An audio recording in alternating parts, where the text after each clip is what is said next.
అందరికీ నమస్కారం అండి.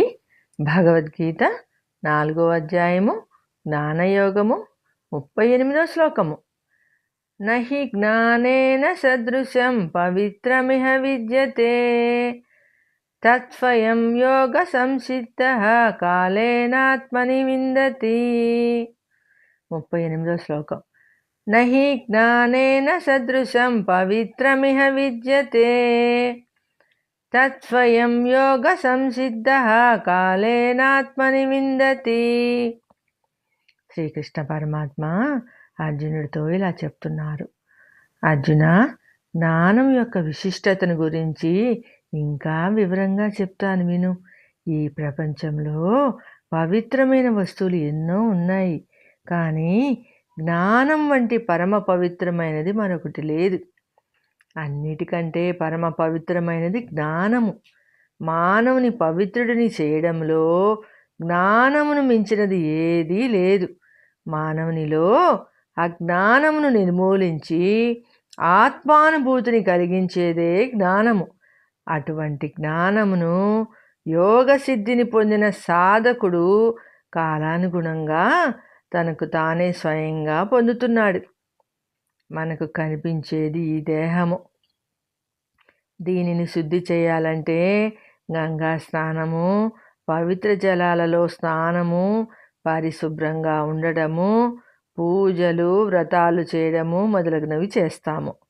కానీ మనసుకు పట్టిన మకిలను వదల్చడానికి విహిత కర్మ ఆచరణ, ఉపాసన, ధ్యానము, యోగము, జ్ఞానము ఇటువంటి సాధనములు ఎన్నో ఉన్నాయి. వాటి అన్నిటిలోకి జ్ఞానము అనేది ముఖ్యమైనది.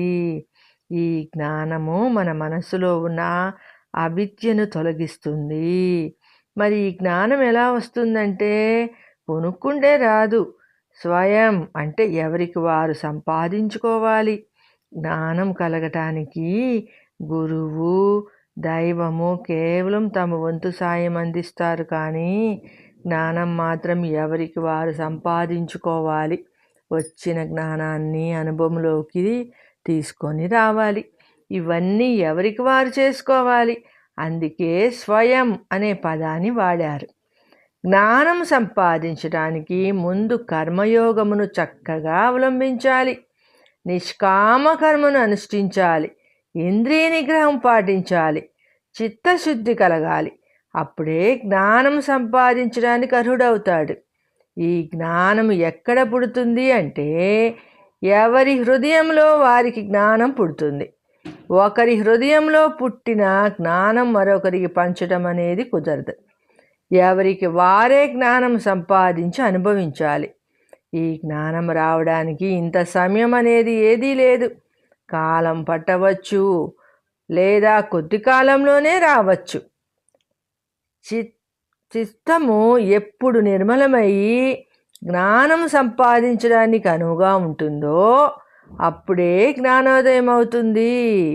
అది వారు చేసే సాధనలను బట్టి, సాధనల తీవ్రతను బట్టి ఆధారపడి ఉంటుంది. కాబట్టి ఇంతకాలం సాధన చేశాను, ఇంకా నా జ్ఞానం రాలేదే అని బాధపడకూడదు. ప్రయత్నం చేయాలి. ఎంతకాలమైనా వేచి ఉండాలి. ఓపికగా ఉండాలి. ఎవరి ప్రయత్నమును బట్టి వారికి ఎప్పుడో ఒకప్పుడు జ్ఞానోదయం అవుతుంది. కాయ పండాలంటే సమయం కావాలి కదా. తల్లి గర్భంలో శిశువు 9 నెలలు ఉంటే గాని బయటికి రారు కదా. ఇది అంతే. మొక్క మాను కావడానికి ఎంతో కాలం పడుతుంది కదా. అలాగే ఇది కూడా.